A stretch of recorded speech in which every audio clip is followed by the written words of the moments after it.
Bank.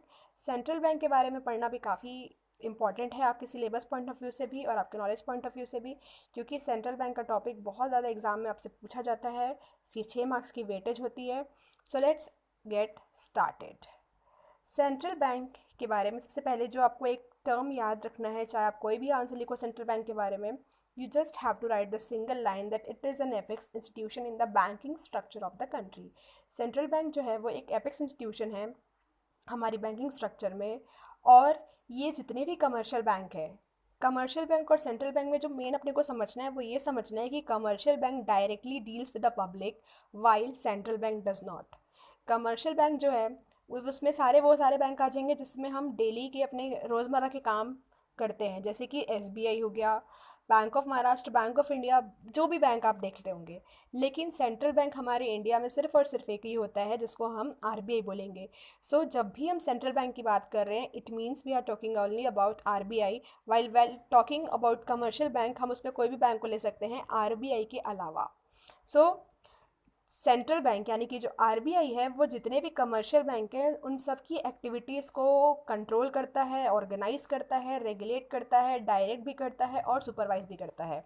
अब ये सबको याद करने का एक सिंपल सी टेक्निक है, that is CORDS. C is for control, O is for organise, R is for regulate, D is for direct and S is for supervise. So every central bank जो है वो हर कमर्शियल बैंक की activities को CORDS करता है, and you have to remember what is the expansion of this word CORDS. Now अब जो हम लोग पढ़ने वाले हैं वो है बहुत important topic, that is functions of central bank. Central bank के फंक्शंस अलग है, कमर्शियल बैंक के फंक्शंस अलग है, आप लोग को इसको मिलाना बिल्कुल भी नहीं है। Then let's start. First is bank of currency issue और bank of note issue. Central bank यानी कि जो हमारा आरबीआई है उसको बैंक ऑफ इशू बोलते हैं इंडिया पे।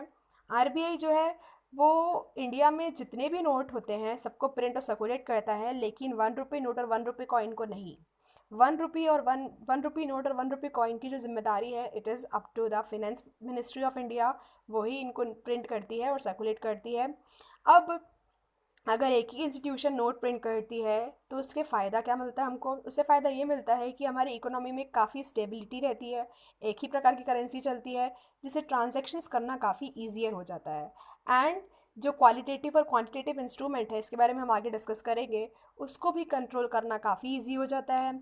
सिमिलरली जो हमारी होम करेंसी होती है, होम करेंसी यानी कि हमारा जो रुपया है उसकी भी वैल्यू को स्टेबलाइज करना काफ़ी सिंपल हो जाता है।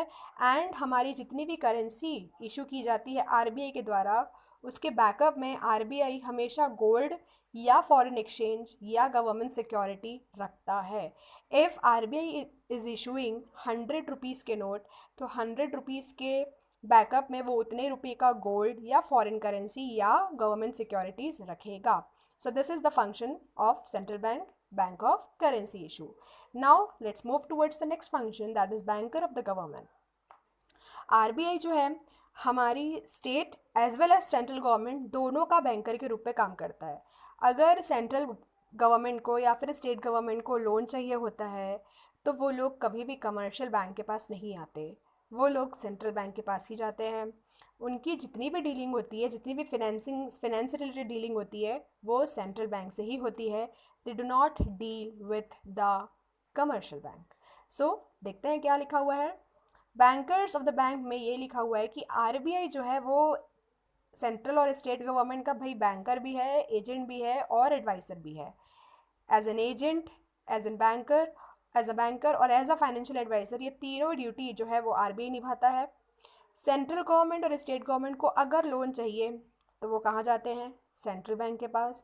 उसके अलावा वो सेंट्रल बैंक जो है वो सेंट्रल गवर्नमेंट और स्टेट गवर्नमेंट के बिहाफ में पेमेंट करती भी है और पेमेंट रिसीव भी करती है। सिमिलरली गवर्नमेंट के बिहाफ में वो सिक्योरिटीज़ को, फॉरेन करेंसीज़ को, बिल्स को भी बेचती खरीदती है। And sometimes it also manages public debts जो उधारी गवर्नमेंट ने ले रखा है पब्लिक से, उसका भी मैनेजमेंट का काम सेंट्रल बैंक निभाती है। एंड सेंट्रल बैंक जो है वो गवर्नमेंट को बहुत सारे मैटर्स जैसे कि डेफिसिट फाइनेंसिंग वगैरह या फिर प्राइस स्टेबिलिटी वगैरह के मैटर्स पे बिल्कुल एडवाइस करता है। ये है दूसरा फंक्शन जिसमें गवर्नमेंट के बैंकर की तरह सेंट्रल बैंक एक्ट कर रहा है। जो जो फंक्शंस हम कमर्शियल बैंक के साथ करते हैं वो सारे function government, state government as well as central government central bank के साथ करती है।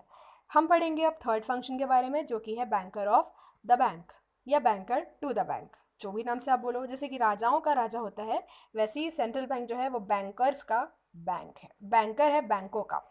सो let's see what is written in the notes. Every activities of commercial bank, जितनी भी एक्टिविटीज़ कमर्शियल बैंक करती है, जितनी भी, सारी की सारी रेगुलेट की जाती है, मॉनिटर की जाती है आरबीआई के द्वारा। आरबीआई हर चीज़ के ऊपर पैनी नज़र रखता है। कमर्शियल बैंक जो भी कर रहा है, जिसको लोन दे रहा है, जिससे लोन ले रहा है, जिससे डिपॉजिट ले रहा है, किसको इंटरेस्ट कितना चार्ज कर रहा है, everything is under the monitoring of central bank. उसके अलावा जो सेंट्रल बैंक है वो हर कमर्शियल बैंक से कुछ डिपॉजिट अपने पास रखता है। कमर्शियल बैंक के पास जितनी भी डिपॉजिट्स आई है उनको उसका कुछ पार्ट सेंट्रल बैंक के पास रखाना पड़ता है in the form of cash. कुछ भी रेशियो हो सकता है ये, उसको बोलते हैं हम कैश रिजर्व रेशियो। सो अगर कभी क्वेश्चन इससे रिलेटेड सेपरेट क्वेश्चन भी आ सकता है एग्जाम में कि कैश रिजर्व रेशियो क्या होता है। So you have to keep this in mind. Cash reserve ratio एक ऐसा रेशियो है जो आरबीआई फिक्स करता है। इसके तहत हर कमर्शियल बैंक को अपने टोटल डिपॉजिट का कुछ पार्ट रखाना पड़ता है सेंट्रल बैंक के पास, उसी को बोलते हैं हम cash reserve ratio. Similarly central bank जो है वो कमर्शियल बैंक को लोन भी देता है। लोन देता है तो इंटरेस्ट भी चार्ज करेगा। तो जिस इंटरेस्ट रेट पे सेंट्रल बैंक कमर्शियल बैंक को लोन देता है उस इंटरेस्ट रेट को रेपो रेट या फिर बैंक रेट कहा जाता है, जिसके बारे में हम आगे और डील करेंगे। सिमिलरली कई बार जो है कमर्शियल बैंक अपने डिपॉजिट को रखवाती है सेंट्रल बैंक के पास, बदले में उनको इंटरेस्ट मिलता है सेंट्रल बैंक से, उस इंटरेस्ट रेट को रिवर्स रेपो रेट कहा जाता है। Then the next topic is lender of the last resort.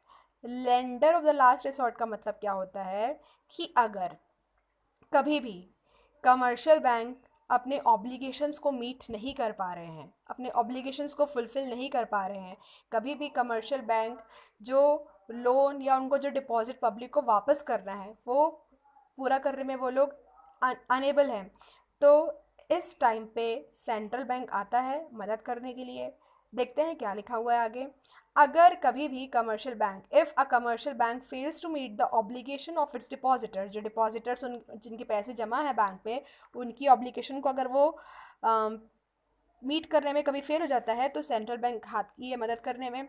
Central bank generally ऐसे बैंक जो कर्ज में डूबे हुए हैं या जो क्राइसिस में डूबे हुए हैं उनकी मदद करती है और उन जो पब्लिक है उनका पैसा डूबने से बचाती है। अब पढ़ते हैं नेक्स्ट पॉइंट की तरफ, that is point number 5, custodian of foreign exchange reserve. Foreign exchange का मतलब क्या होता है, सबसे पहले अपने को ये समझना पड़ेगा। फॉरेन एक्सचेंज मतलब सारी करेंसीज, पूरे वर्ल्ड की सारी करेंसीज हमारे इंडियन करेंसी को छोड़ के, मतलब हमारे लिए रुपए को छोड़ के जितनी भी वर्ल्ड की करेंसीज हैं, चाहे वो इंडियन रुपीज़ को छोड़ के, चाहे वो पाकिस्तान का रुपए हो या फिर बांग्लादेश का टका हो, पाउंड हो, कहीं का डॉलर हो, every currency is foreign currency या फॉरेन एक्सचेंज। तो हमारे इंडिया में पूरी की पूरी फॉरेन एक्सचेंज का रिजर्व जो होता है वो आरबीआई के पास होता है, उसकी कस्टडी आरबीआई के पास होती है। सो आरबीआई की रिस्पॉन्सिबिलिटी बनती है कि वो हमारे जो डोमेस्टिक करेंसी है, जो हमारे रुपया है, उसकी वैल्यू को वो स्टेबल रखे। इसके चलते हमने पढ़ा भी था कि आरबीआई जो है वो जितनी भी करेंसी इशू करता है उसके बदले में फॉरेन एक्सचेंज रखता है, गोल्ड रखता है, और कई बार अगर बैलेंस ऑफ पेमेंट, जिसके बारे में अगर हम आगे फिर से डिस्कस करेंगे, अगर कभी एडवर्स बैलेंस ऑफ पेमेंट आता है तो उससे भी निपटाता है। देश में जितने भी फॉरेन करेंसीज आती है, जितनी भी फॉरेन करेंसी जाती है, सबका हिसाब किताब, सबके रिकॉर्ड रखता है अपने पास RBI. So this is how it maintains this function. Then next is bank of central clearance, settlement and transfer. जैसे कि दो बैंक को अगर आपस में ट्रांजैक्शन करना है चेक्स रिलेटेड मैटर पे या कोई भी रिलेटेड मैटर पे, तो उसका भी हैंडलिंग तो आरबीआई ही करेगा। अब आरबीआई हर बैंक में जा जाके तो पूछ नहीं सकता कि बताओ तुम्हारे पास कितना पैसा आया या क्या हुआ। उसके लिए क्या करता है आरबीआई, उसके लिए आरबीआई के पास एक सिंपल सा फंडा होता है कि आरबीआई हर बैंक की जर्नल अपने पास मेंटेन करके रखता है, और कोई भी ट्रांजैक्शंस अगर उसको कंप्लीट करने हैं, सेटलमेंट करनी किसी भी पेमेंट का, तो वो सिर्फ और सिर्फ एंट्रीज बना के अपने अकाउंट में क्लियर कर देता है। कोई भी बिना कैश की दिक्कत को पूरा करने के लिए इजीली यहाँ पे हो सकता है। देखते हैं क्या लिखा हुआ है डिटेल में। द कमर्शियल बैंक कभी भी पेमेंट को कैश में अंजाम नहीं देता, वो कैश को यूज़ ही नहीं करता, बिल्कुल कैशलेस की तरफ है वो सारे के सारे ट्रांजैक्शन को सिर्फ एंट्रीज बना के, उनके अलग अलग रेस्पेक्टिव अकाउंट में एंट्री बना के ट्रांजैक्शंस को अंजाम देता है। फॉर एग्जांपल, अगर दो बैंक के बीच में ट्रांजैक्शन हुए हैं, कोई भी दो बैंक का आप एग्जांपल ले सकते हैं, ले लेते हैं अपन सिंपल एग्जांपल, एक PNB and SBI.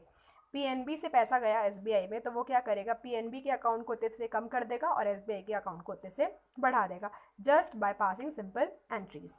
Then the seven point is controller of credit. Controller of credit का मतलब यहाँ पे है मनी सप्लाई को कंट्रोल करना। कई बार ऐसी सिचुएशंस आती है मार्केट